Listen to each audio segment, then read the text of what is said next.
I just want to give you a brief introduction to Dr. Coleman. I've been studying this for a long time and seeing what's happened to our country, and you know, it's kind of sad in this country that you have to come to a meeting on Saturday morning to get the truth. You can't turn on the television because you sure don't get the truth there. So we sure appreciate everybody coming out. But in order to do that, I ran across Dr. Coleman's work. And when you've studied this and looked for the truth, and it's a pleasure to find somebody like Dr. Coleman that'll bring you to a new level of what the real truth, who's really behind what's going on in this country. None of this is an accident. This is orchestrated. This has been planned and plotted and is moving right along.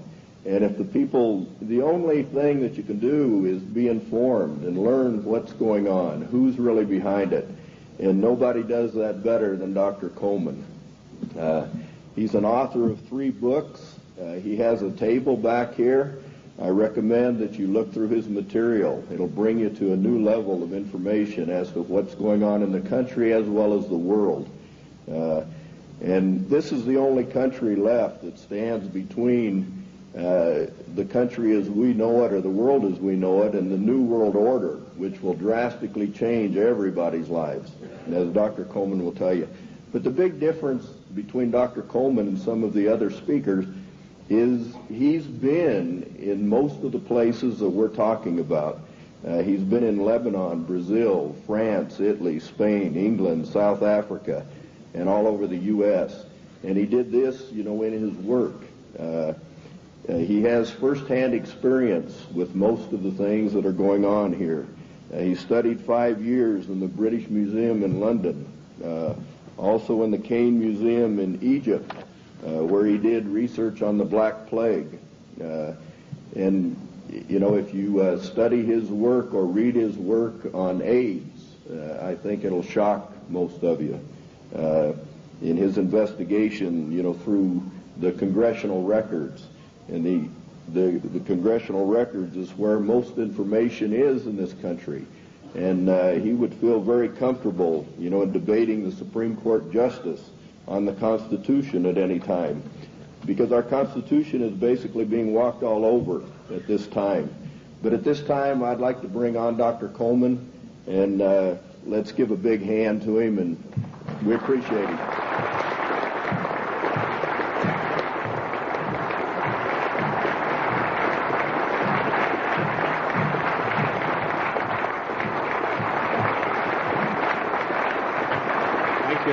Thank you. Ladies and gentlemen, thank you for that great welcome. It's indeed a great pleasure for me to be among you here this morning. Looking at all these big fellows around the place, I feel a little small in stature, but I would remind you what Wellington told the German General Blücher at Waterloo when he rode up to inspect Wellington's troops. He saw the Scotch and the Irish guards on the hillside. He rode through them and he turned to Wellington and said, "They're rather small, aren't they?" And Wellington said, "Yes, but they don't run away."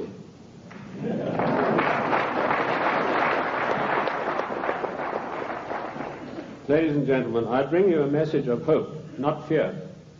A message that I hope will galvanize us all into much needed action. The problem is quite simple. Anarchy and chaos prevails in Washington, D.C. because the federal government has seized powers to which it is not entitled to and is passing masses of laws that are 100% unconstitutional. And when you get men setting themselves up as greater than the Constitution of the United States, you get anarchy and eventually tyranny. Now, I'm paranoid. I'm going to admit to you right up front.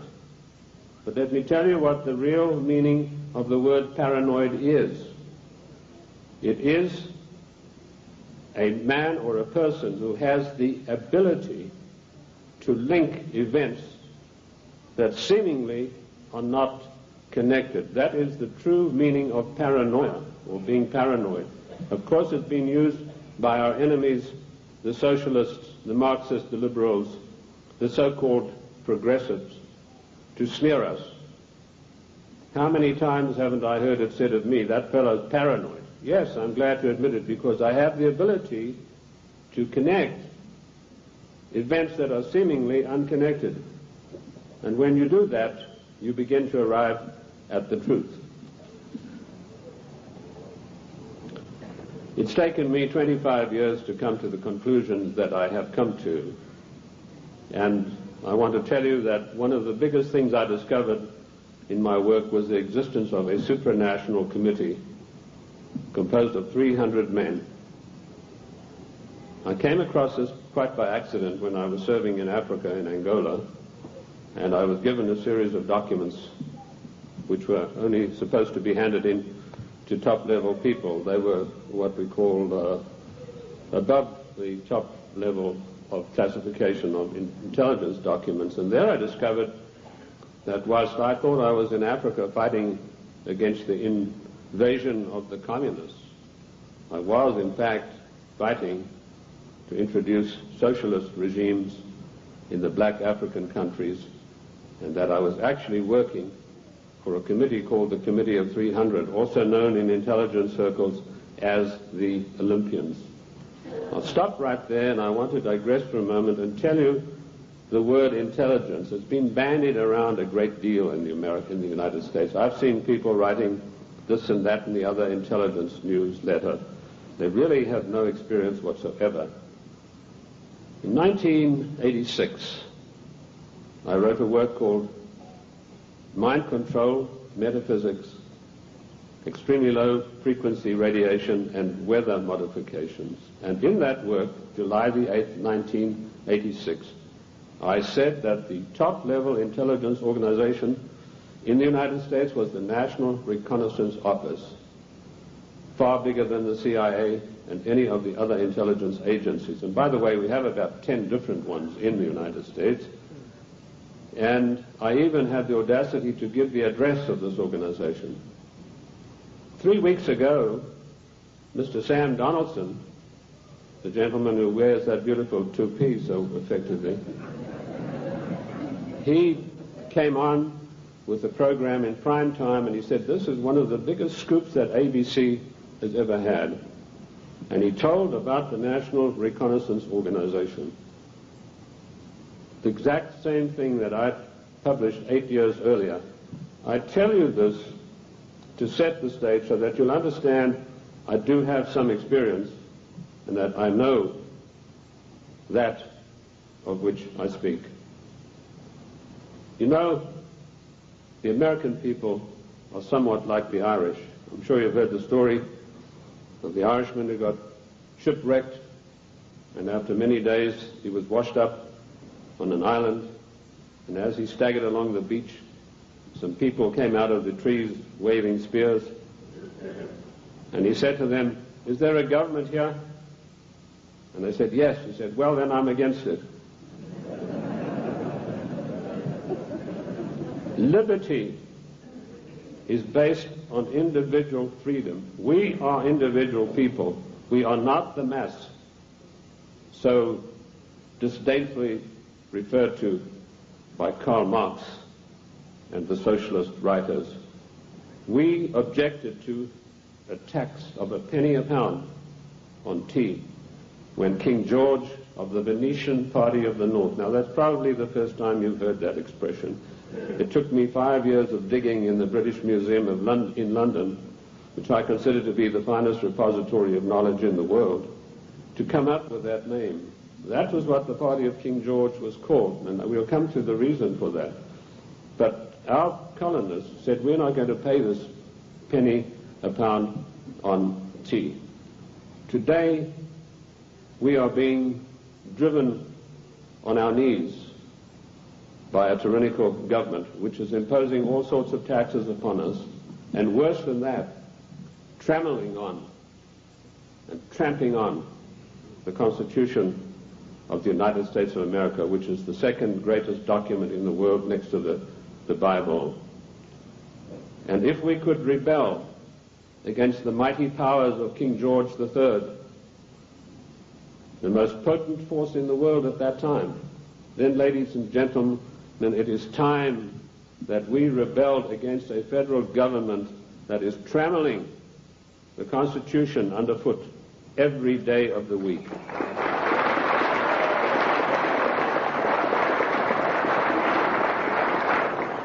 King George III of the Venetian Party of the North did more than that. He sent Adam Smith, a servant of the British East India Company, to formulate a policy which he called free trade. And by the means of free trade, Adam Smith, a greatly beloved economist of the Marxist, the socialist, and the liberals, hoped to bring the small manufactories and the industries established by the colonists to their knees. Let me tell you unequivocally that free trade is piracy. There is no such thing as free trade. We have to reject this constant brainwashing to which we are subjected. Free trade began with Adam Smith and the British East India Company. Now, who is the British East India Company? They've played a massive role in the history of the United States of America. Only you are not taught this in your schools or in your universities, but you need to know.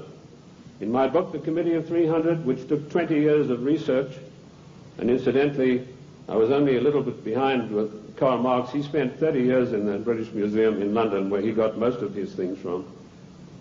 I point out that the British East India Company was the most powerful trading company in the world. They made their massive monies out of the dope trade. They first grew prime poppies in Kew Gardens in Kensington, London, got the best producing opium poppies. They then shipped them to Benares in India, where they began a massive plantation of poppies, opium-producing poppies. They then used their famous tea clippers to transport the poppies in the form of raw opium to China. And by their military force, they imposed an opium policy on China that turned the Chinese nation into a nation of addicts. And they enforced this policy, which was known to the royal family and Lord Gladstone, the Prime Minister, and every one of the lords and ladies in England. And they made a massive, huge fortune. In researching these documents in India House in London, I came across some of the manifests of the old tea clippers and the numbers of kegs of opium they carried and the values.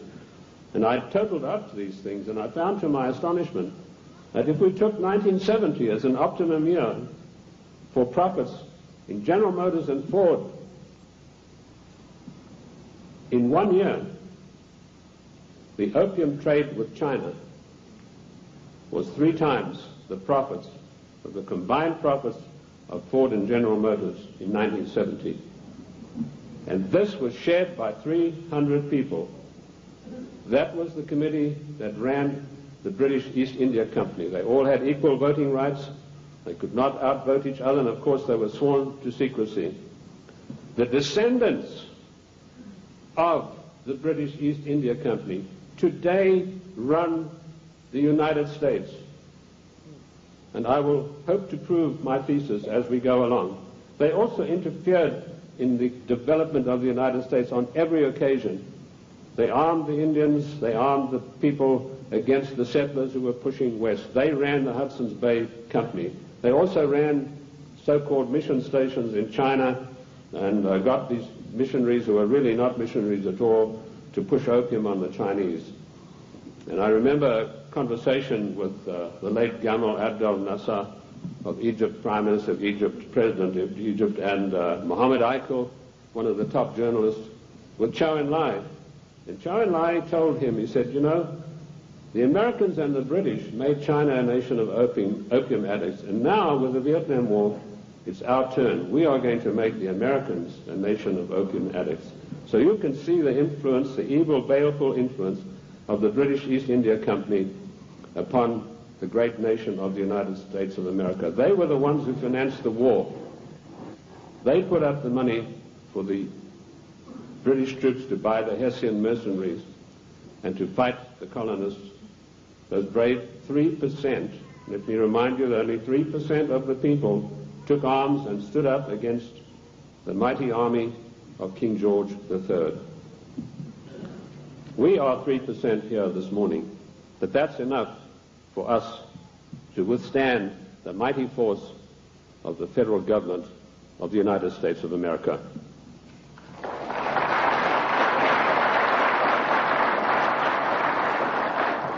These 300 men in the Committee of 300 still run the world today with an iron fist.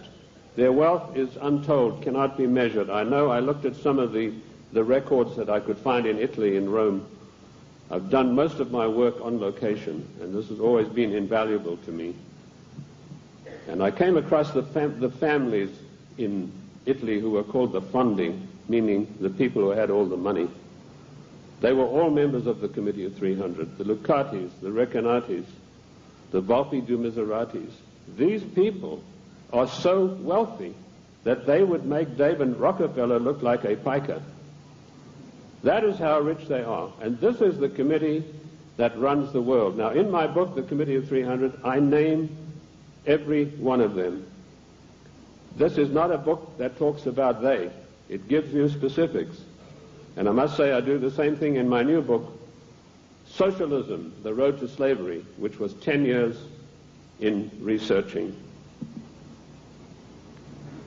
On July the 4th, 1789, George Washington told the Congress, it is necessary for us to impose tariffs to protect the manufactories of our colonies. That was the first trade barrier.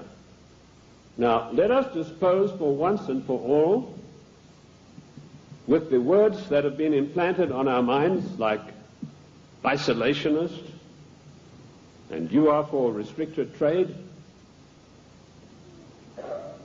and you are against global trade. The United States of America did not grow great on global trade.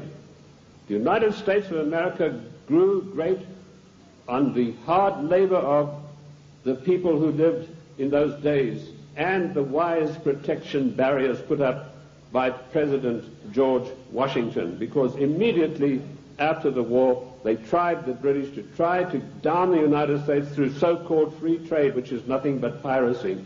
Free trade, ladies and gentlemen, is a one-way street which allows other countries to dump their products on our markets to the detriment of our own people.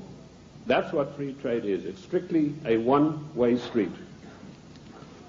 The trade barriers were increased by Lincoln, Garfield, and McKinley, and all three presidents paid with their lives for that policy. Disraeli was particularly incensed with Lincoln. Disraeli was the British Prime Minister at the time, and he ordered British MI6 to assassinate Lincoln, which is what they did, the same way as British MI6 publicly executed President John F. Kennedy at a later time. Our founding fathers and our presidents saw the value of trade barriers. They realized that we, if we wanted to progress, were not to be the dumping ground of the world. And I'm going to leave that subject for now and return to it later. The format that I want to use this morning is the type of questions that are most often asked of me. I've spoken to hundreds of thousands of people across the United States and worldwide, and I've been on many, many radio shows, and these type of questions, we note them, and this is what comes up most of all. Who and what is the Committee of 300? Well, I've dealt with that. I've told you this is a supranational body that knows no boundaries, respects the laws of no countries. The first time that they were publicly announced was by a German socialist by the name of Walter Rathenau. Now, I'll give you some background of Walter Rathenau. He was the financial advisor to the Kaiser of Germany, and he was also the financial advisor to the Rothschilds, the French family Rothschild. So he must have known what he's talking about. He made an astonishing statement in 1934. He said, there is a committee of 300 men that rule the world. They are known only to each other, and nothing happens without their consent. When former head of state Mikhail Gorbachev visited the United States a few years ago, flanked by George Bush and Quayle, he opened his Gorbachev Foundation in the United States. And he let slip, he said, this is being done with approval of the Committee of 300. CNN cameras were on him. They immediately switched. Now, I wrote to CNN and I said, could I have a transcript of this program, which they said was available. I never got a reply. I followed it up with letter after letter, but nothing ever came of it. The point I'm trying to make, ladies and gentlemen, is that the federal government, the secret upper-level parallel government that runs the United States, does not want you to know that you have an upper-level parallel government that calls the shots, that dictates what is going to happen to your life and mine. So that's how I found out about the Committee of 300. The next question is, what are their goals? Their goals are a one-world government, latterly called the New World Order. The one-world government began with King George III. At the time that the colonists were brave enough to take him on, King George was already busy formulating a one-world government, and he had lined up at least 50 countries that were willing to come into this future world dictatorship with him. The goals then, very simply stated, are to make the world over into a one-world, new world order dictatorship controlled utterly and completely by this Committee of 300. How can they possibly carry out their goals? That's the next question that I'm often asked. They do it by dint and by virtue of their fantastic wealth and the fact that they control thousands of the top banking institutions, the political organizations, insurance companies. In fact, one of the giant insurance companies, a man called me and said, do you mean to tell me that they are controlling the Metropolitan of New York? I said, the Metropolitan of New York is peanuts. He said, how can you say that? That's a giant American company. I said, well, compared with the Assicurenze de Generali di Venezia, it's peanuts. That's the biggest insurance company in the world. They control in that organization everything that happens in the world in the insurance field comes out of Venice. That's why Venice is so important, because in Venice we have the black nobility. Now that has nothing to do with the color of the skin of the people, and I'm going to come back to them as we go along. So the goals are a one-world dictatorship of the most brutal kind, and how they carry it out is they have these interface banks, insurance companies, mining conglomerates, every conceivable control in politics, including the Democrat Party of the United States, which is, of course, since 1980 behind closed doors at a secret caucus in Washington, D.C. The Democrat hierarchy took on the goals of the old Socialist Party USA, i.e. based upon the Communist Manifesto of 1848. If you have a copy of my book, and I'm not pushing it, but in my book, The Committee of 300, I list every one of their huge, gigantic corporations, how they interface. And this, ladies and gentlemen, is an eye-opener, because it gets right down to the nitty-gritty of your everyday life in the cities and towns across the United States. So they carry out their goals through existing organizations. And also, of course, they have built up some special organizations of their own.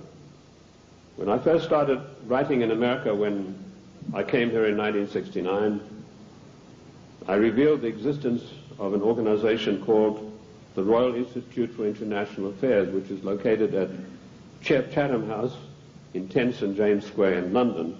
I also revealed the existence of the Club of Rome, the Cini Foundation, the Mont Pelerin Society, the Order of St. John, which was known but not known. And I listed all of these secret societies that run the world as executive arms of the Committee of 300.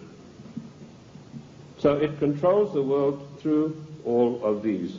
The Royal Institute for International Affairs is the executive arm of this committee, which gives instructions to the United States government to this very day. The chain of command is as follows. Every Secretary of State that has been appointed since 1919 is appointed by the Royal Institute for International Affairs. That may come as a shock for you. You think you vote and you put a conservative in the White House, and then he appoints supposedly or allegedly conservative people to carry out the policies that you wanted him to implement. Surprise, surprise. I ask you to find me a conservative Secretary of State since 1919. And if you search diligently and apply the correct rules, you will come up blank. Every one of the Secretaries of State was chosen in London by the Secretary of State, as was Wilson, the President Wilson, as was Roosevelt, as was James Earl Carter. He was specially chosen because he'd had 3 mental breakdowns, and they felt he would be a good guy to manipulate. Oh, I'm talking facts. I'll tell you the story of that. In my World in Review news magazine, I wrote that, James, I'm digressing a bit here, but it's necessary to do that now and then. It's not a sign of a bad speaker, although I don't put any laurels around my own neck. But James Earl Carter was not a known entity in the American scene. I first heard of him through my intelligence contacts, particularly my French sources, who were one of the best in the world after MI6, and he told me, your next president is going to be a peanut farmer from Georgia. And I said, how come? He said, right now they're meeting at the Dorchester Hotel in London. And if you get your fanny over there, he said, you'll find that there's a lot of goings-on you might like to look at. And lo and behold, that's what was happening. The Royal Institute for International Affairs had ordered David Rockefeller to find a candidate who was totally weak, preferably a little mentally weak. And they put one of the greatest brainwashing specialists in the world, trained by the Tavistock Institute for Human Relations, Dr. Peter Bourne, on the job. And he said, it's funny you should say that. One of my patients is a guy from Georgia, James Earl Carter, and this guy can't take rejection, and he's been to me 3 times for a nervous breakdown. So they hiked Carter over to London and feted him at the Dorchester Hotel, which is a very ritzy place. And they feted him and wined and dined him, and the next thing we saw, Time, Newsweek, every newspaper in the country, James Earl Carter. Now we, in our little magazine, World in Review, we told those of our subscribers, this man is your next president. We also did exactly the same thing with William Jefferson Clinton, because we had the story of the Club of Rome. We knew who Agnelli was. We knew that Agnelli had had a huge love affair with Mrs. Pamela Harriman, and that Mrs. Pamela Harriman was the doyen of the Democrat Party, and Mrs. Harriman had been given the task of finding the next president of the United States, a socialist. And she picked up Clinton and said, you're our boy. But there's one snag. Clinton went up there, brushing his forelock back, said, well, you know, there's one problem. My wife's left me. So Mrs. Harriman was dumbfounded. She said, well, you better give it back in a hurry. And he said, no, she doesn't want to come back to me because of my tryst with other women. That's how he put it. My philanderings would have been a better word, but he said tryst with other women. So Mrs. Harriman sent for Mrs. Clinton, and she duly came to New York, and she sat her down and said, look, if you want to be the first lady of America with all the attendant prestige and power, you better forget about your husband's philanderings and get right back to him. And that is precisely what happened. And when I heard that had happened, I knew this guy was the next president. And we wrote that in our news magazine. And sure enough, a year later, here came marching into the scene William Jefferson Clinton. So the RIA, the Royal Institute for International Affairs, does control everything that happens in the United States. They give their orders to the Morgan Guarantee and Trust Bank on Wall Street. And the chief executive officer of that organization is Dennis Weatherstone. And he duly relays the orders over to the Secretary of State, whoever that happens to be. And he then relays the orders to the President. There was one exception to this, and that was during the illegal, 100% unconstitutional Gulf War. Now, I'm going to use a word, and I apologize to the ladies for this, but I need to tell you this graphically to illustrate the power that the Royal Institute for International Affairs exercises over the affairs of the United States of America. when George Bush was hesitating and didn't know whether he should get into the Gulf or not, the Prime Minister of Britain, Mrs. Margaret Thatcher, came over to the Committee of 300's headquarters at the Aspen Institute, Colorado, and this is the phone call that she had with George Bush. She said, "George, this is Margaret. Apologies to you, ladies president. Get your ass up here. I've got some orders for you about the Gulf War." And Bush went scurrying up there like a little messenger boy, and the next thing we know, there was this massive outpouring of propaganda to start a war against the nation of Iran, a nation that had never done this country one iota of harm. I use those illustrations in order to give you the extent of the control that is exercised by this Committee of 300. There are many other societies that are operating for the RIIA. The Illuminati, which has been around for many, many years. I've written a work called The Illuminati in America, 1784 to 1994. A lot of people think this is an ancient secret society that's gone away. They think that Adam Weishaupt had a quarrel with the Catholic Church and that's it. Don't you believe it? 13 of the top families in the United States are in the Illuminati today, and they have a big say on everything that happens politically in this country. Then we have the Society of Cincinnati, which I don't think many of you will have heard about. That is an ultra secret society to which every president of the United States is forced to belong, including our so-called conservative presidents. And I point this out to you to show you that it doesn't matter who is in the White House. This Committee of 300, through the Royal Institute for International Affairs, through the Council on Foreign Relations, exercises complete control. But their strongest arm is called the Club of Rome. Now, when I first heard of the Club of Rome in 1969, I immediately began my investigation. And as Ken told you, all of my investigations have been done on location. Every one of them. The Club of Rome is one of the most insidious, baneful organizations in existence today, which has done intolerable, immeasurable harm to the United States of America. This Committee of 300 told a man called Aurelio Pecci to form this Club of Rome with the main object of bringing down the industries and the agricultural development of the United States.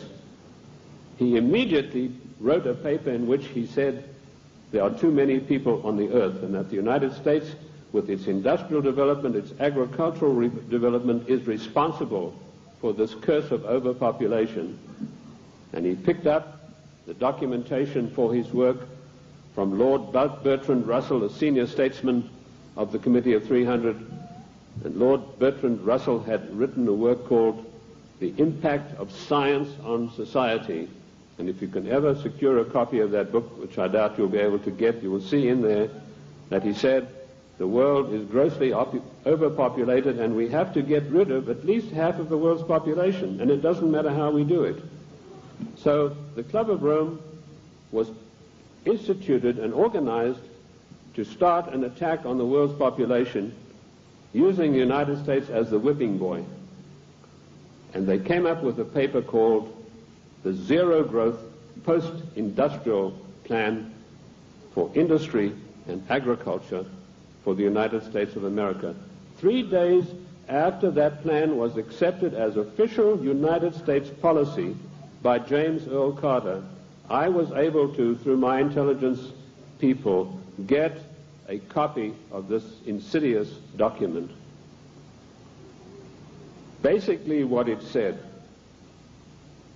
was that the middle class in the United States of America had to be destroyed because in the coming push to a world order, the middle class would be the stumbling block, because history had shown that the peasant class in ancient days, when they had revolted, were just easily crushed.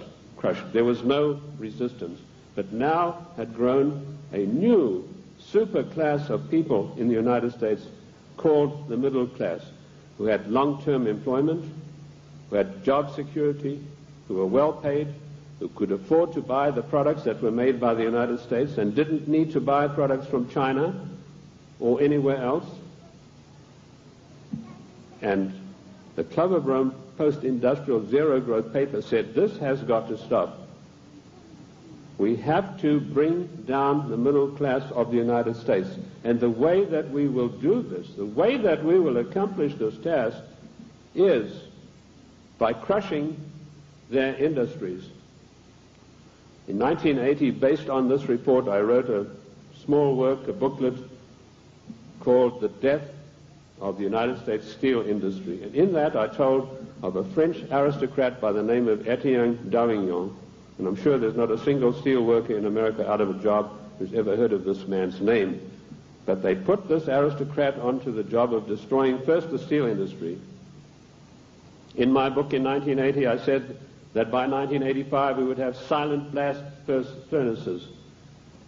The rolling mills would be stopped. There would be no more shipbuilding. We'd have thousands of skilled workers who'd passed the skills of their trade down for generations, who were forever dispossessed of their jobs. If you go to the northeast United States today, ladies and gentlemen, and I've just been up in Cleveland where I had a very good radio address I gave there, you will find that what I said in 1980 has unhappily come to pass. In 1970, the United States had 5,000 ships built by good United States know-how, using good United States steel. 5,000 ships sailing the high seas. Last year, we had exactly 270 such ships. And at least 50,000 steel workers permanently out of a job, jobs that will never come back. What happened? Did we suddenly lose our marbles? Did we suddenly lose that great American know-how of getting things done? Did we lack finances? Did we run out of money? No. None of those things happened. What happened was this dastardly Club of Rome had sent their emissaries to the United States to deliberately destroy our steel plants. And they did it by opening the doors of so-called free trade. And everybody who signed the NAFTA treaty and everybody who signs the GATT treaty when it passes is a traitor and a seditionist.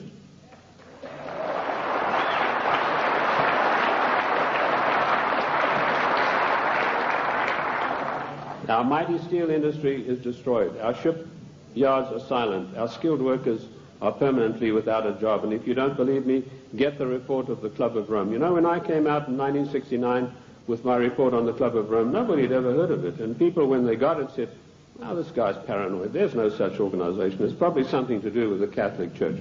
Well, surprise, surprise, 25 years later, last year, the Club of Rome celebrated its anniversary, and Alexander King, its chairman, stated, "The American people henceforth must get used to the idea that they will never, ever again in their lifetime have full employment." What a scandalous thing that our government is fully cooperating with this organization built up by the Royal Institute for International Affairs to destroy the middle class of the United States and to add to the policies of global genocide. And that brings me to the next question. What is the Global 2000? Once again, when I heard about this policy, it was 3 days after it had been accepted by the United States government as its official policy. And the Global 2000 was a blueprint for mass genocide produced by the Club of Rome. Basically, what the Global 2000 calls for is the destruction of half of the world's population by the year 2050. Hence the title 2000. They built a case based on Bertrand Russell and H.G. Wells' findings that the world was going to be overpopulated, would be a terrible place to live in. That was picked up by a fellow called Robert Strange McNamara, and a stranger individual you're not likely to meet in this world. And this fellow had a conference of all the leading bankers about 12 years ago, and he said the biggest menace facing the world today is the American middle class and overpopulation. He linked the two together. And he said, by the year 2050, this is the state of the world. All of these unfed, unwashed people, no jobs. He said, do we want to live in a world like that?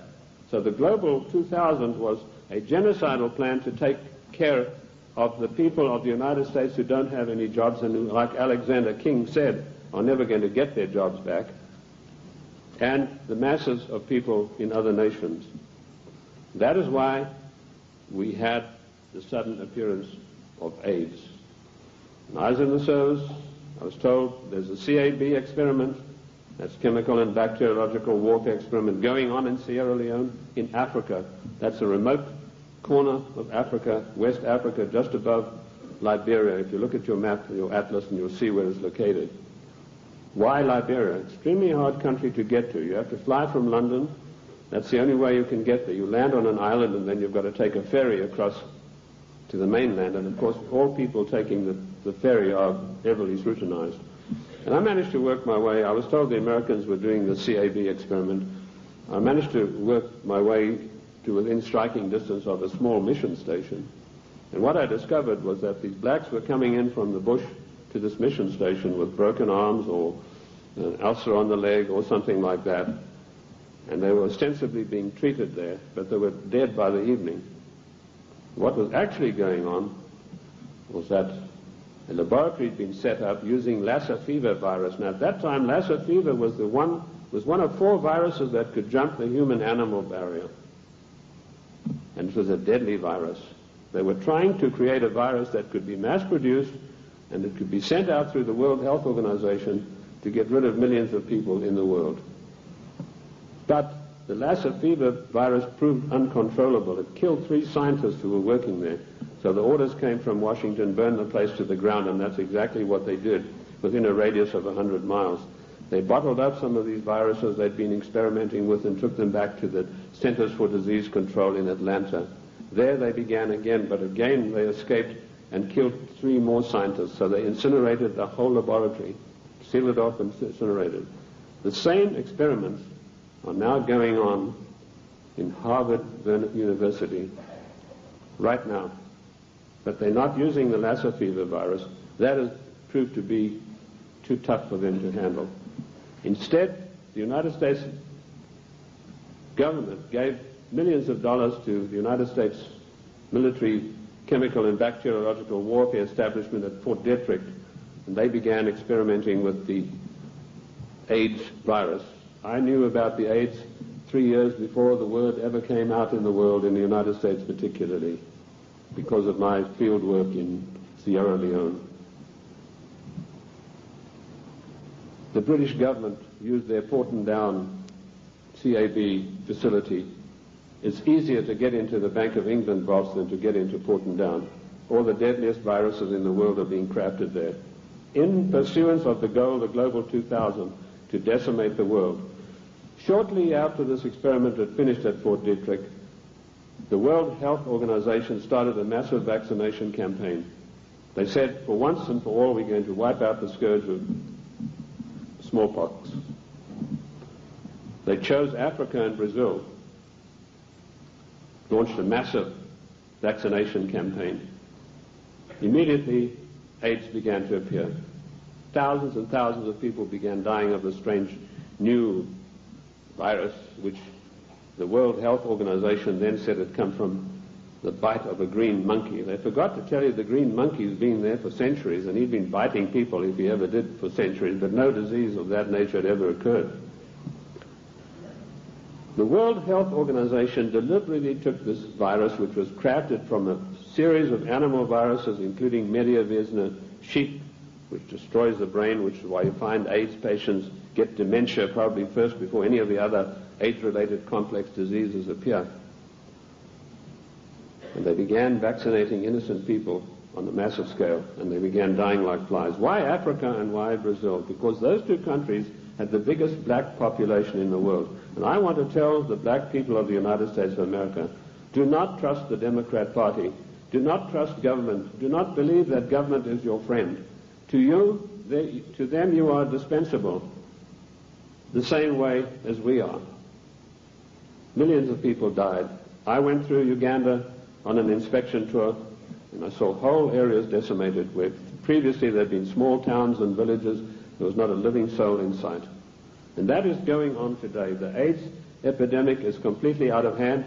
It swept the world. It's been swept under the carpet in the United States of America. We were told that this is a disease which is passed by homosexuals. True enough, but that's not the primary cause of it.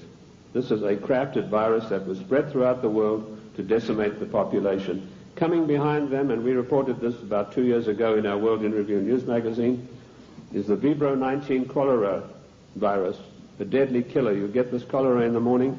If it's not immediately treated with massive doses of expensive antibiotics, you'll be dead in a day and a half.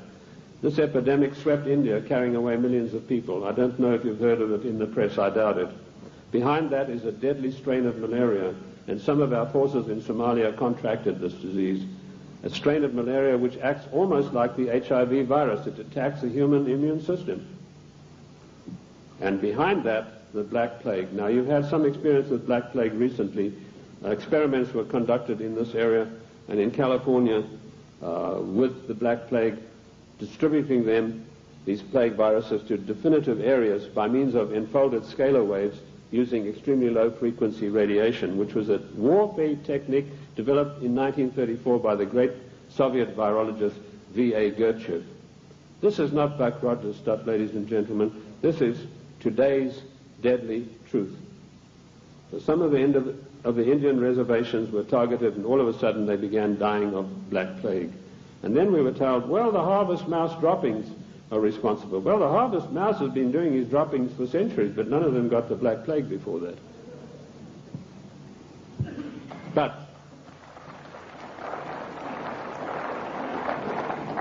what happened immediately following the so-called population control meeting in Cairo? There was a sudden and violent outbreak of Black Plague in India, and it is still going on, and it is not under control. This is all part of the Global 2000 mass genocide plan. I know something about the Black Plague because in my research in the British Museum I discovered that the black Venetian nobility had none of their families or members had ever got the Black Plague. Yet the Black Plague, as you know, swept through Europe and killed half of the population of Europe. But none of their families ever got it. So I began seeking for the answers, and I found them in the Cairo Museum. So people said, well, how come, if these things are true, how are they going to protect themselves? They being the Committee of 300, their servants and their families, they have the means of protecting themselves by certain types of herbal compounds mixed with sugar.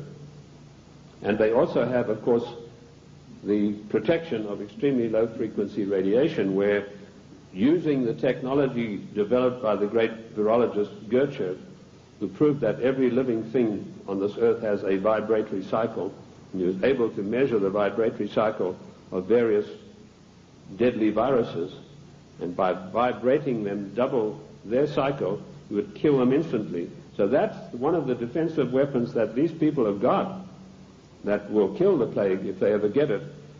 The same technique, of course, will kill cancer cells. But the medical profession run by the Rockefeller family and all the pharmaceutical companies do not want you to know this, because when you go in for the doctor, he's going to write you a prescription for a chemical drug. There's no chemical drug benefit out of extremely low frequency radiation vibration. No profit to these people. So that's the Global 2000. Decimate the world's population and particularly hit hard the United States middle class. How are they financing all of this stuff? They're financing it through the fondi, who I mentioned to you earlier, the Venetian black nobility. Now, why are they called the black nobility? They're called that because of the vileness and the evilness of their deeds. These families date back to the 11th centuries, the Locatis, the Recanatis. They were called, and the Guelphs, by the way, I'll come to them, they're particularly interesting. They were called that because of the evilness of their deeds. They make Lucrezia Borgia look like a Sunday school teacher. They had so much money, which is the outcome of the drug trade, the years of investing, the years of gaining control of every mining, mineral, gold, oil, natural resource of the world, that they can afford to finance these things. So the black nobility are the ancient aristocrats of Venice and Genoa, and they called that because of the nature of their deeds. The black Guelphs were one of the worst of them. Now, interesting enough, the Queen of England, Queen Elizabeth II, is a Guelph. She's not a Windsor. This was a title that was evolved in 1935 by her father to put researchers off the track.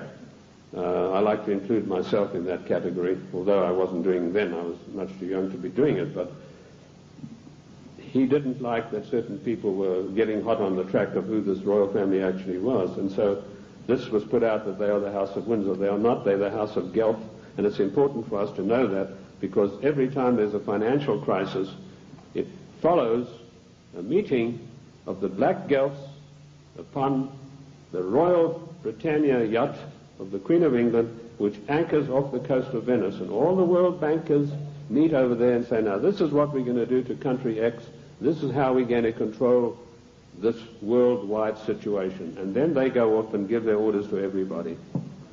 So that is the way it is done.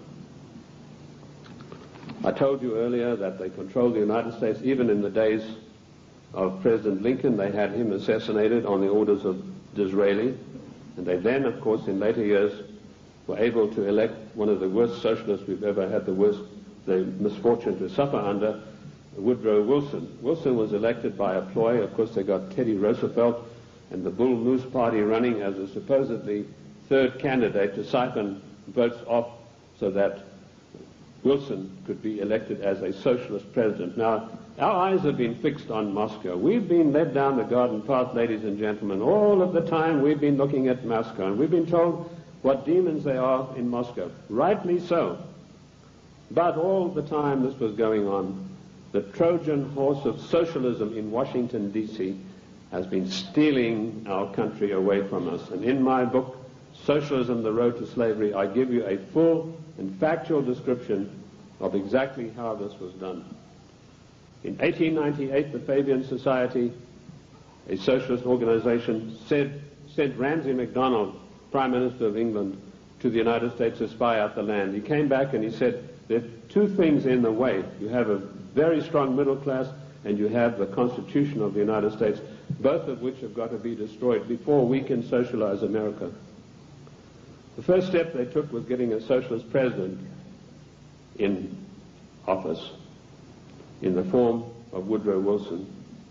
Woodrow Wilson was controlled out of England by Sir William Wiseman, head of the North American desk of MI6. Now, in case you don't know MI6, it is the most powerful and the oldest of all intelligence agencies in the world. They taught the CIA.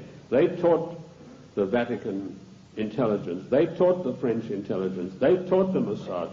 They taught the Checker. Captain Hill of MI6 went out and set up the Mossad. And Captain Hill went to Russia and helped the Bolsheviks set up their single-cell apparatus. Sir William Wiseman was the controller of Wilson through Colonel House. Now, who is Colonel House? He was an unknown person who emerged out of Texas. His father served the Rothschilds during the Civil War, and he emerged out of the war as the only person in Texas who'd made any money. And House was sent to Washington in order to control the first socialist president, and he took his orders from Wiseman, and House lived but a few blocks away from Wilson, and above him, Wiseman had an apartment. And that type of control is not gone. It is still here to this very day, right now, as I speak to you.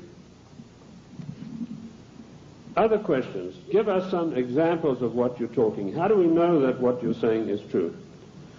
I'll refer you to the great soldier son of the United States of America, General Douglas MacArthur, a great patriot, a great warrior, a great Christian. When Douglas MacArthur was in Korea, he and General Stratomayor of the Air Force devised a plan that would have put China out of action for the next 50 years. He submitted this plan to Washington, an arch-socialist, one of the most vilest creatures who ever walked this earth, by the name of Dean Rusk, immediately summoned the President of the United States to a meeting in Blair House. And he said, "Mr. President, we have seen the plan submitted by General Douglas MacArthur, and there's no way in the world that you can allow him to implement this plan." And Truman said, "Why not?" He said, "You know very well that anything that relates to China has to be cleared by the Royal Institute for International Affairs first." And he said, "They don't want you to do this." And MacArthur was not allowed to carry out his plan. And 50,000 sons, beautiful Americans, were slaughtered on the battlefields of Korea needlessly because of orders from the Royal Institute for International Affairs. And that same institute is controlling President William Jefferson Clinton to this day. MacArthur was eventually bowler-hatted on the orders of the British government. I mentioned earlier the death of John F. Kennedy. Given the methods that are well known in intelligence circles of how to get rid of bothersome people, it would have been a very simple matter to make it look as though Kennedy had died of a heart attack or some other natural cause. Instead of that, in order to warn every president that would follow in his wake, every powerful person in this country in the know, you do not kick over the traces. You obey us, or you will see what will happen to you. Kennedy was publicly and brutally executed in a plan carried out by British MI6 under the control of Sir William Stevenson and his lieutenant, a Canadian citizen by the name of Major Louis Mortimer Bloomfield. Now, you won't get that in any of the accounts of the Kennedy assassination. You'll find it in my book, The Committee of 300. You'll also find it in my monographs about the Kennedy assassination. Who are these people? Sir William Stevenson ran American intelligence throughout the Second World War out of the RCA building in New York. His second in command, a Canadian citizen, Major Louis Mortimer Bloomfield, ran Division 5 of the FBI counterintelligence. You want examples of how Britain controls this country? I have given you them. I've also told you that every Secretary of State since 1919 is selected by the Royal Institute for International Affairs on the orders of the Committee of 300. Why is this? We go to these conventions and there's all the hoopla in the world. The balloons are flying, the straw boaters are in the air. Bush has been elected conservative president. Reagan has been elected. What happens in reality? The Secretary of State, who's charged with carrying out the policies, subverts each and every one of them. You show me a Secretary of State that has acted in the best interest of the United States of America since 1919, and I will give you the only money that I've got in the bank, which is about $1,500. You're welcome to it, because I know that you will not be able to do that. Every Secretary of State has subverted and acted in a treasonable manner towards the people of this great country. And when they haven't done it directly, they've done it through surrogates like Lachlan Curry, who ordered the military to jettison a shipment of arms destined for the great Chinese leader Chiang Kai-shek, to jettison overboard these arms in the Indian Ocean. And that's exactly what they did. We think that we elect our presidents. Ladies and gentlemen, we do not elect our presidents. They are selected for us long before we'd even heard of them. And I've given you 2 examples this morning of how this is done. The 300 office at Aspen keeps a tight control over every political event that takes place in this country. And it was this office, through Margaret Thatcher, that ordered President Bush to violate the Constitution of the United States of America and to violate his own personal oath to uphold the laws of the United States by sending our troops to the Gulf War against Iraq, a nation that had never done us any harm. And we did it by the dirtiest of dirtiest tricks. We got the daughter of one of the Al-Shabaab clan, there are over 400 of these people, and these are the most degenerate, disgusting people that you'd ever come across. The ruler has 140 wives. He doesn't have them all at the same time. When he gets tired of one, he says, I divorce thee 3 times, and she's gone. When the Iraqi troops came in there and they turned it over to the Red Cross in Geneva, 140 marriage certificates. This is the man that your sons and your daughters are propping up today in Kuwait in a most illegal manner, in violation of the Constitution of the United States of America. And Bush did a Texas two-step around the Constitution. He did not get the mandatory declaration of war. I'm not a lawyer, but I've studied the annals of Congress, the congressional globes, and the congressional records for 25 years. And in those pages will be found more wisdom, more in-depth information about the Constitution than you'll ever get from any law school. Anyway, most of the law schools have professors far to the left of Marx, and they don't know anything much about the Constitution. I talked to a few people, one lawyer in Congress, I said, what do you know about the Constitution? Well, I got one semester of law when I was at law school, and in that was something about the Constitution. Our Constitution is not even taught in the United States school system. Isn't that an utter shame and a resounding disgrace? Bush said the troops...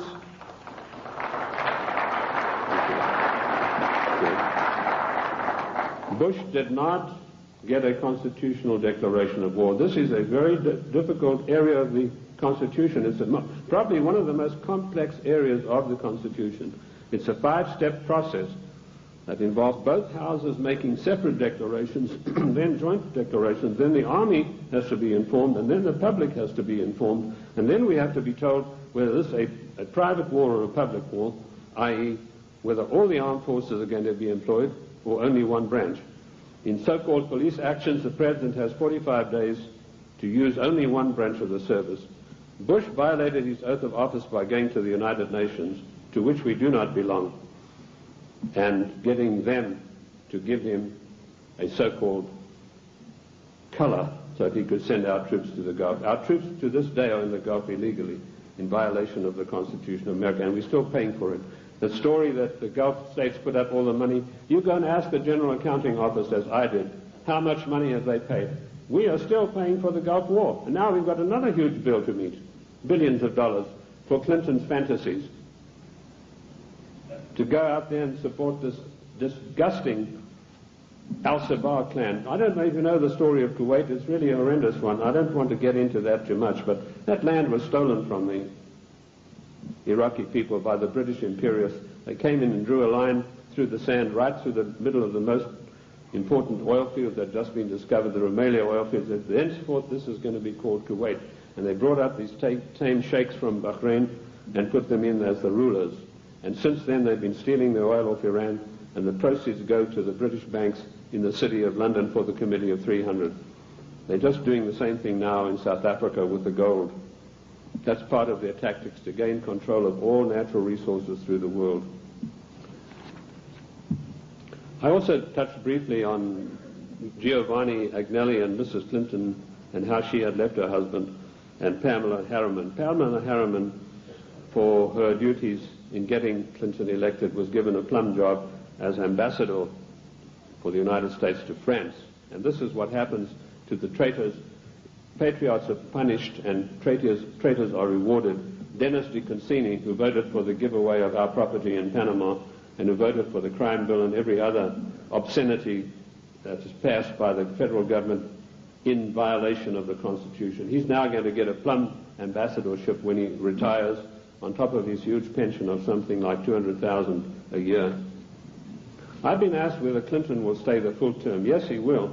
Clinton will stay the full term because he's been given a job to do, and that is to pass certain far-reaching socialist measures. And he's been very successful in doing that with the help of so-called Republicans. I personally am not in favor of political parties. I'm like George Washington. He said, political parties are baneful, and in the long run they are harmful. What happened in NAFTA?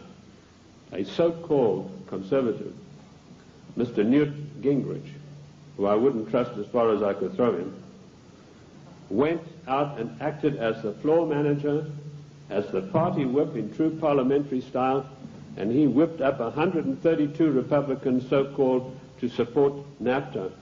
And no doubt he will do the same thing with this dreadful GATT treaty, which is coming up in a vote in the lame duck session. So he's going to run, and I'll let you into some information which I just got a few days ago from French intelligence. Clinton would not be able to run on his record or anything that he's done or anything meritorious. So what he's done, he's sent emissaries, and this is the first time you're going to hear this. You might hear it in 1996, but this is the first time you're going to hear this now. He has sent emissaries to Iran to dig and promise huge sums of money to any of the Iranians who will come up with the actual documentation of the scandal where our prisoners were kept there until Reagan was elected the president. And if he can come up with this documentation, he's going to keep them. In 1996, he's going to come out and say to America, I have here documentary proof of how bad your Republicans are, President Bush and Reagan. Look what they did. And on the strength of that, he hopes to run in 1996. That's what he's doing now. He's taking the money that he's not entitled to, and he's using it to bribe the Iranians to come up with these documents. I don't know that they will, because I think they like him even less than I do, and that's saying a lot. What is the Clinton agenda? Clinton has been instructed to socialize America, and let me tell you that the enemy in Washington is more to be feared than the enemy in Moscow. I've said this for years. What does socialism do? It forces changes upon people that they do not want and do not ask for. And we've seen how dangerous that is when we look at the programs that were supposedly programs invented by the United States government and by the presidents. A man called Stuart Chase, an arch-Fabian socialist, wrote a book called A New Deal. Frances Perkins, who was the first female socialist cabinet minister appointed in the United States in the Roosevelt administration, she got hold of a copy of this book and she ran to Roosevelt and said, look, this would be a marvelous program for you. So in the 1932 Democrat and by the way, don't call them the Democratic Party because they are not. We are a confederated republic. We are a constitutional republic.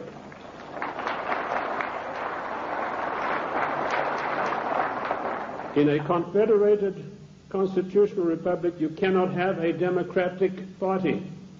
You can have a Democrat Party, and that's what we should start calling them.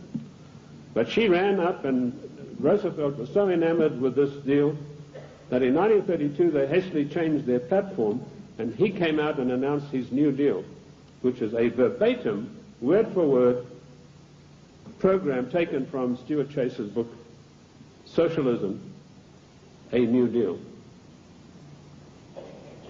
Then when Kennedy came along, he adopted as a wonderful new program called The New Frontier.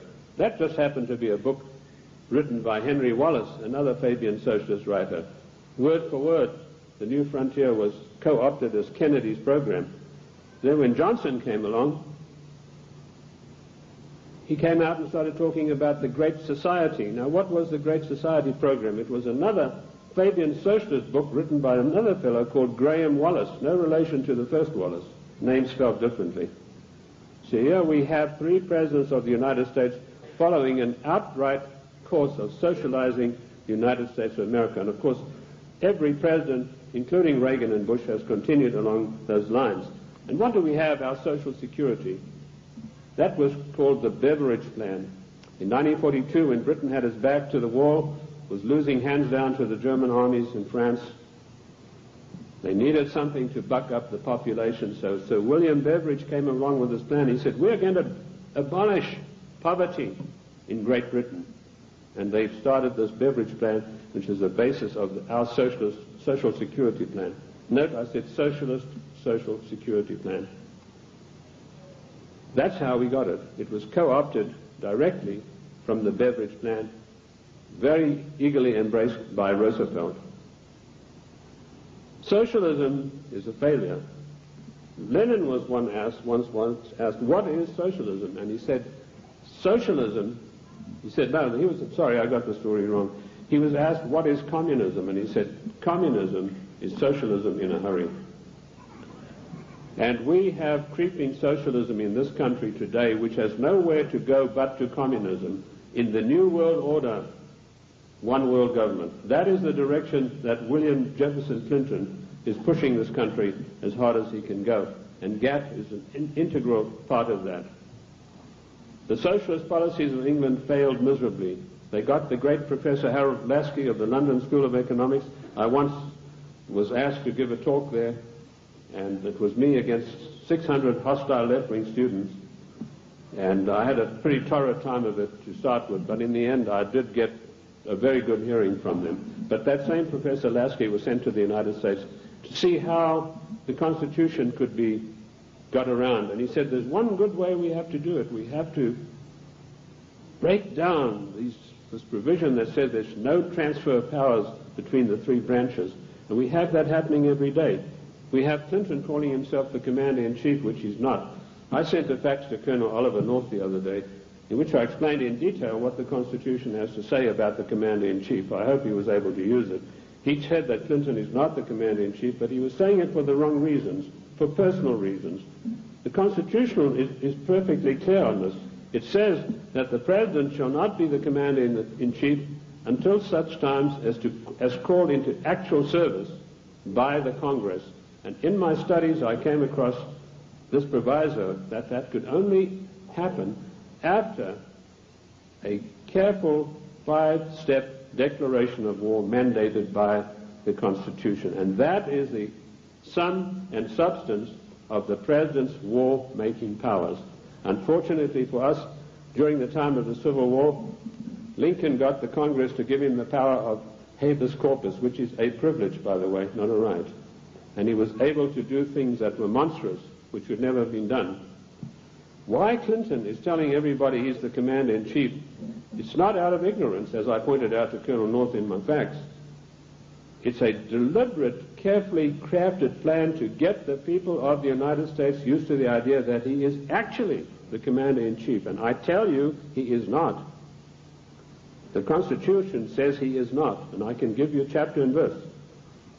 Because should there a time come when he wants to take some drastic kind of action, he can then get Congress controlled by the Democrats, even a lame duck Congress, to give him the power of suspension of habeas corpus, and can say, as Commander-in-Chief of the United States Armed Forces, I hereby order XYZ to happen. It is a deadly danger, and we are fast asleep.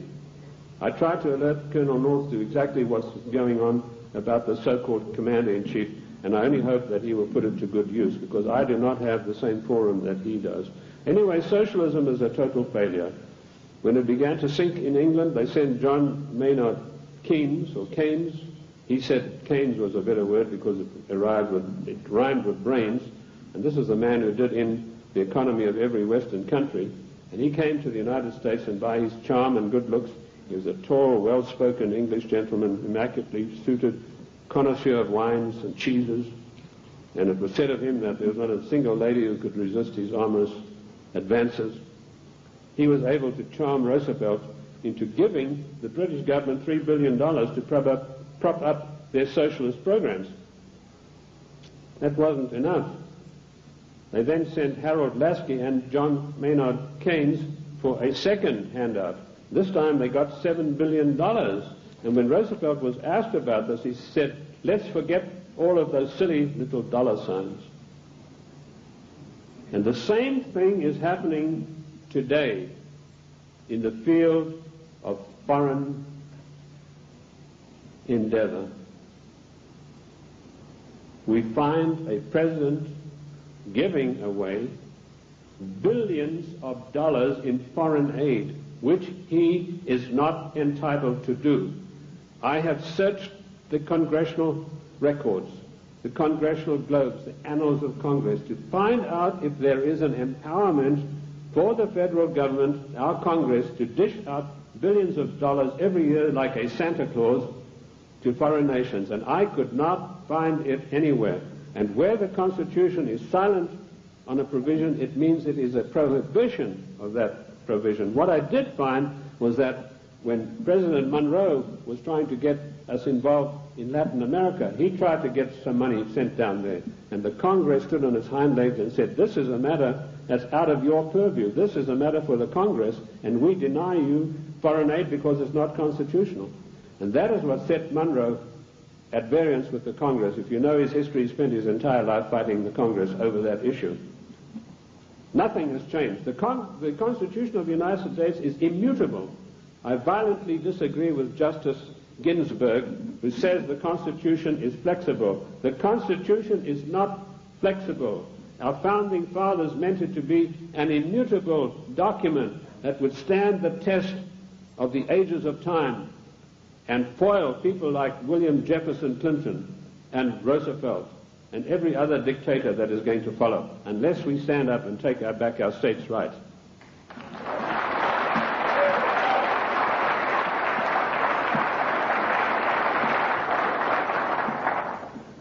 What is the political future of the United States?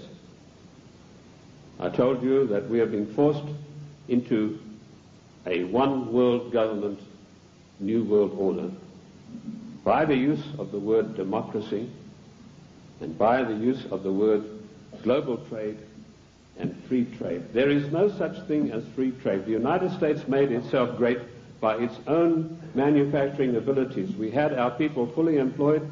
We had our people who could buy all the products that we made. We did not need global trade. If people wanted the privilege of selling on our markets, they had to pay customs tariffs. And did you know that up to 1913, all the money that it took to run the United States came from customs tariffs? We had no income tax. And in 1913, we had a surplus of $5 billion after all our bills were paid. Now comes Socialist Wilson, and the first thing he does, he calls for a joint session of Congress, and he said, we've got to stop this isolationist. Ladies and gentlemen, this word isolation is a smear word. It's intended to deceive you. We do not need global trade. We need full employment. We need our people back in full-paying jobs. We need our industries revitalized. We have today 40 million unemployed Americans, and Alexander King has stated the policy of the Club of Rome, followed slavishly by William Jefferson Clinton. Americans can forget about full employment in the future forever. 40 million, those are the real figures. We have 25 million people underemployed, people with great skills who are acting as doormen in hotels, flipping hamburgers, for God's sake. These people, and they talk, Mr. whatever his name is, Reich or whatever it is, he says, oh, the Clinton administration has created 2 million new jobs. Well, I don't like to pick on his size, but I think it's gone to his head, if you get the drift of my meaning. There's no 2 million jobs of any magnitude being created. He's talking about makeshift jobs. We have the biggest underpaid, underemployment class in the world today, and we have the middle class totally destroyed by the socialist administration, and Clinton is hand in glove with him and going along with him as fast as he can go. We have become the dumping ground for the world's products, and that has put our people out of jobs, reduced our standard of living, the object of the exercise being that one day we shall be no better than a third world country as far as our standard of living. Take the shoe industry. In 1950, only 4% of shoes sold in America were imported shoes. Every president that came along knocked down the tariffs against shoes, imported shoes. Today you have China, Taiwan, Malaysia. 84% of shoes sold in America come from those countries, which means a total unemployment in the shoe industry of this country of over 250,000 people. Isn't that a scandal and a disgrace? That we open our doors and allow these people who we subsidize with foreign aid to come back and dump their products and put our people out of work. In future, historians are going to say, this was the maddest nation on earth to allow this insidious war to be waged against them. And that's what it is, ladies and gentlemen. This is a war to the death for the United States of America. The only thing that is making it unrecognizable as a war, there are no big drums being beaten, there are no flags waving, but we are being insidiously destroyed in a trade war. And GATT is a coup de grace to kill off the American middle class for once and for all. And while in passing to GATT, did you know that one of the provisions, I've read the 26,000 pages of this GATT document, and I want to tell you, I don't believe a single one of our senators or our members of the House have read this document. One of the provisions that I found out is at birth, once GATT is in control, every child born in the United States will have to have an IRS number. Another thing that I found, the GATT financiers, and this is a massive bureaucracy, are going to come in and they are going to limit the type of dividends that you can earn on your investments from bonds. What happened? Immediately this news broke, the gnomes of the bond market took their money and they fled to Basel, Switzerland, and they put all their money in the Bank of International Settlements in gold, Swiss francs, and that's why you have the attack on the dollar going on today. This is a war to the death against the people of the United States. The Committee of 300 wants to reduce us through socialism into a nation no better than the third world countries. Look at this insidious GATT treaty. Do you know that the United States, the mighty United States, has one vote, the same as Kenya or Haiti? And we are going to pay 7/10 of the huge bill. And this organization is going to supplant the laws of this country. One of the provisions of the WTO is that their board will be able to go in and demand of individual states that they change their laws and take us to the courts if we don't do it.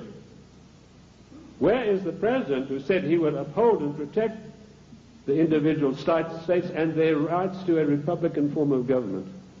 This GATT treaty is one of the most insidious, unbelievable attacks on the United States that I've ever come across. Let me tell you that if the Russians were to drop a couple of nuclear bombs on Washington, and that might be such a bad thing, let me tell you that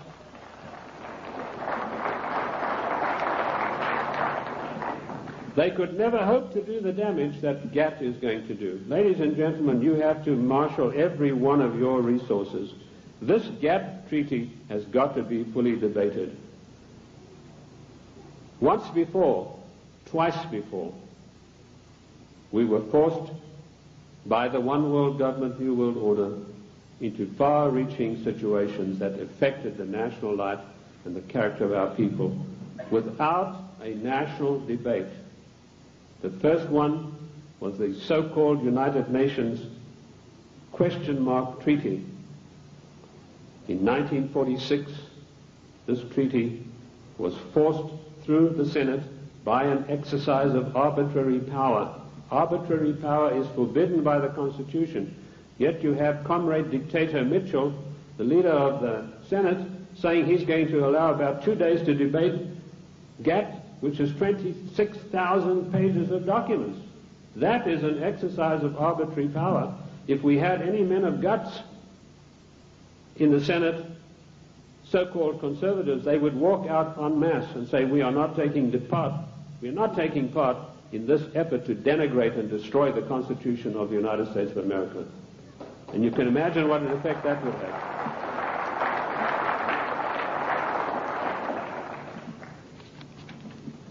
GATT will be allowed to be debated for 2 days, 26,000 pages, and some of the most insidious things that you've ever seen are in this document, and they all, every one of them, say GATT shall override all the laws of the United States. The President and our senators and our House members are supposed to uphold the law of the United States. If they sign GATT, they're guilty of sedition and treason. Period. That's it.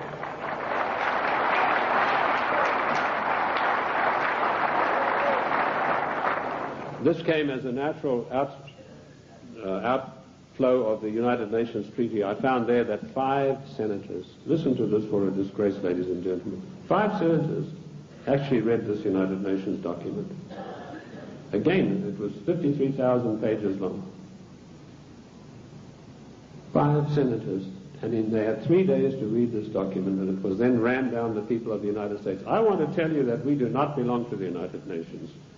One of the greatest constitutional scholars it was ever my great pleasure to speak with was the late Senator Sam Ervin, who told me there's no way under the noonday sun that we could ever have joined in the United Nations. We did not join the United Nations, and we do not belong to it now. I've written a little work called Is the United States a Member of the United Nations? And you'll find in there I give you chapter and verse constitutionally why we cannot be. 1965 we had another national calamity without a national debate. The Democrats reformed immigration. Now notice, every time some far-reaching thing happens, then the socialists come along with the reform. It's to reform health, which, by the way, Lenin said a national health plan is the arch of socialism. So now you know where Clinton got his national health program from. He took it straight out of the Communist Manifesto of 1848. They were not satisfied with immigration as it was. The bulk of the people came from those who were related to the Jeffersons, the George Washingtons, the Davy Crockett's. They were not satisfied with that. Without a national debate, without asking the people of this country by your leave, the Democrats in 1965 forced through an Immigration Reform Act that totally changed the face of the United States and will totally change us. And one of the architects of that was the same Dean Rusk, the swine who stopped MacArthur from bombing the Chinese back to the Stone Age, and, of course, Nicholas Katzenbach. I want to give you some statistics. Now, people accuse me, they said, you are a racist. First of all, the word racist is a very modern smear word. If you look in the dictionaries in 1919 onwards, it did not exist. What they really mean to say is you are a racialist, i.e. a person who is proud of your race. I'm not saying this against any group, any nationality. I want to show you how the socialists, without our permission, without a national agenda, without a national debate, will change the face of the United States. In 1984, the people from traditional immigration stock made up 74% of the total population. By the year 2080, less than 100 years from now, we will make up 39.5% of the population.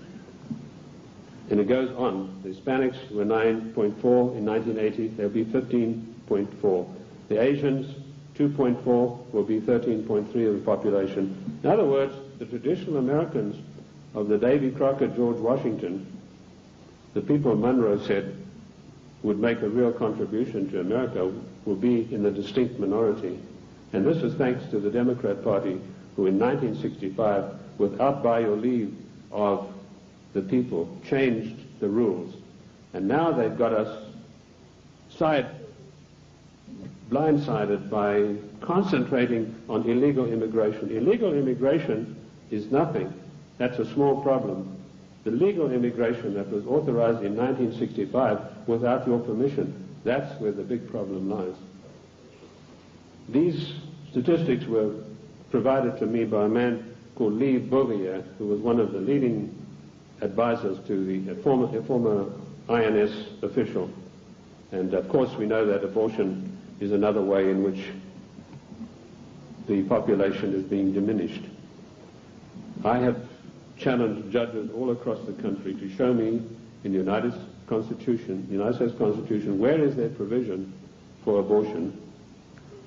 And I've yet to see. Oh, they say in the Fourth Amendment. Don't you believe it? The Fourth Amendment has nothing to do. It doesn't mention the word abortion. And where a word is not mentioned in the Constitution, it is a prohibition of that word. There's no such thing as free choice. This is a communist doctrine brought to this country by a woman called Madame Calonte. Madame Calonte you've probably never heard of, but she is the inventor, the author and the finisher of NOW and NARL and abortion. It's all in my book, Socialism, The Road to Slavery. Where do we stand now? I told you that we're in danger because the separation of powers mandated by the Constitution are being broken up every day. You now have the idiocy of Clinton having line item veto. That means if he doesn't like something, he can go and veto just that line that he doesn't like. That is breaking down the separation of powers forbidden by the Constitution. Also meddling in trade. The President has no right to be meddling in any treaty whatsoever. That is strictly for the House according to the Constitution of the United States. And I dealt with the Commander-in-Chief situation already. We need to understand the seriousness of the Commander-in-Chief. Lincoln said that if we allow this title, he said, we are then putting presidents where kings stood. And he said one of the most hated powers of kings was their ability to make war at any whim that came to their mind. And if we do not stop this Commander-in-Chief nonsense with Clinton, that's where we're going to find ourselves. We are already there with Haiti, and we are already there with our troops being sent to Kuwait. I want to tell you that the cost of the Middle East peace so far, to you, the American taxpayers, is $38 billion, and the clock is still running. Jordan was given $4 billion to sign this treaty. The other nations have been guaranteed credits and all sorts of things that will bring up the total to $38 billion for this so-called peace accord in the Middle East to come about. Of course, it's doomed to failure, but that doesn't matter. In the meantime, it makes the President of the United States look good. We need to understand something. I told you today there's anarchy and chaos in Washington.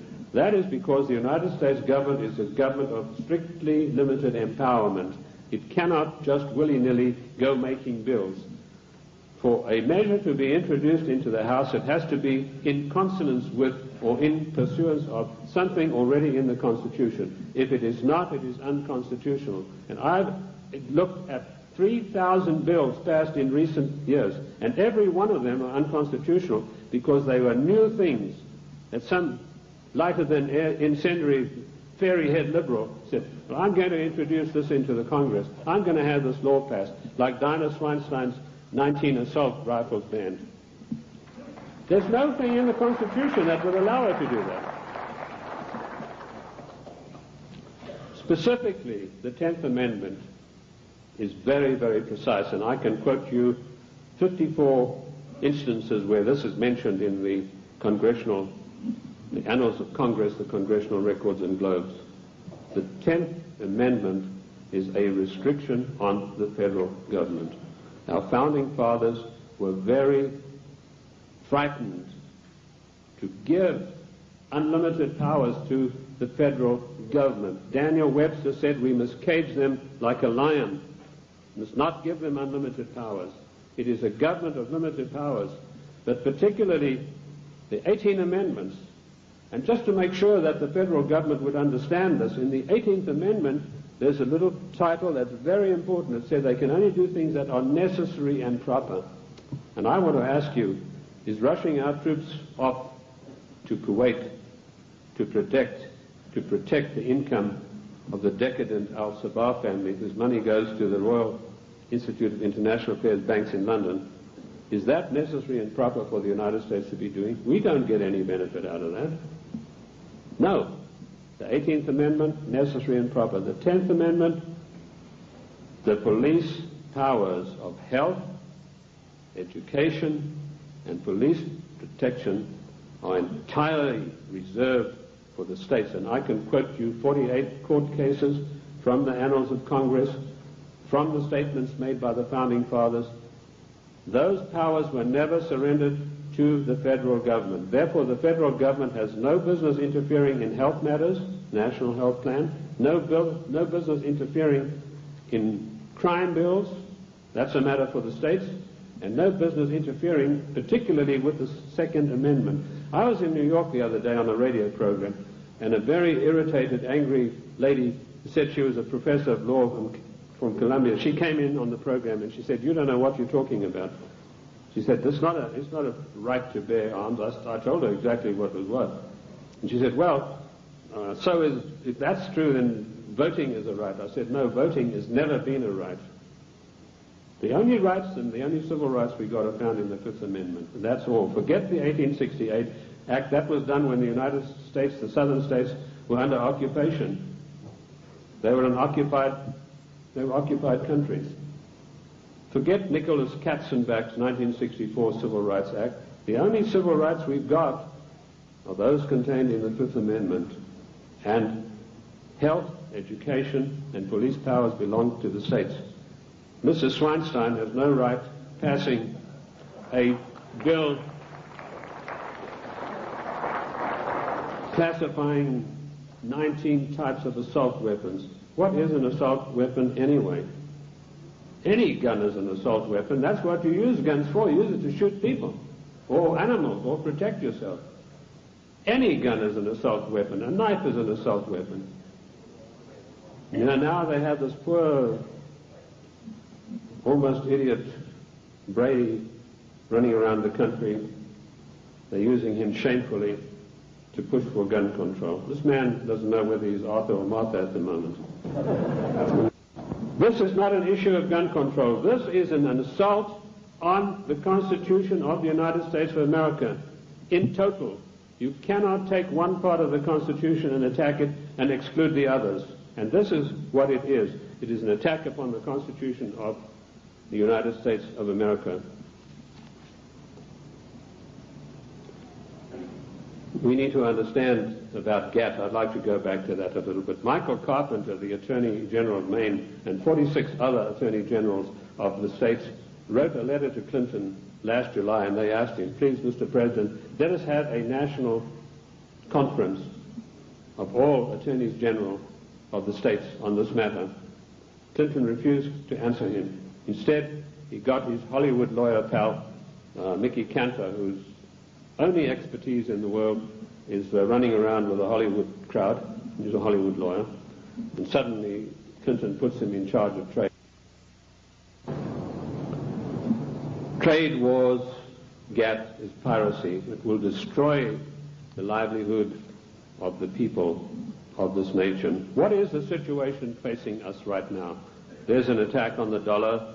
The gnomes of the bond market are fleeing. I've written a work called The Economic Implosion, Year of Crisis, 1995, in which I predict the collapse of our economic system as we know it today in pursuance of the GATT Treaty. One of the things I know for a fact that this will be an implosion, i.e. our system will collapse on the ground of which it now stands. It's not going to be an explosion that will scatter everything. And we know that GATT will come in and say how much you can get for your interest. They will also put the International Monetary Fund in charge of our finances, and banking in this country will be in the control of 5 major banks. That will help to control the situation and further destabilize the country. That is the aim and object of all of this. Once a nation is destabilized, it's very easy to deal with it and push it into a socialist new world order, a one world government. Ladies and gentlemen, I want to say to you today, the time has come for us to recognize that we are 50 individual nations. We have all the rights of an individual nation. We gave only limited empowerments to the federal government. They have grossly, flagrantly violated the concord that we have with them. Therefore, we, the masters, have the right to go to Washington and tell them, the servants, henceforth this concordat is severed, unless we understand from today all of these unconstitutional measures will be rolled back and a new system will come into being. The Federal Reserve Bank, that private enterprise bank, will be put out of business.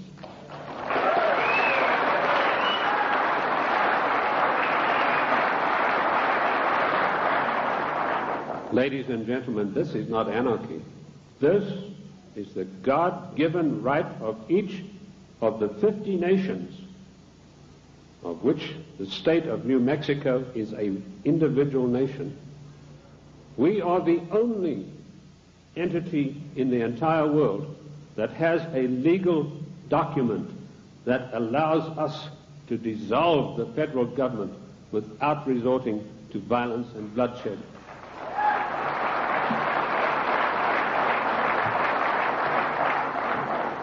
Ladies and gentlemen, I can tell you from my own experience that I have seen a rising tide in this country in the last 5 years.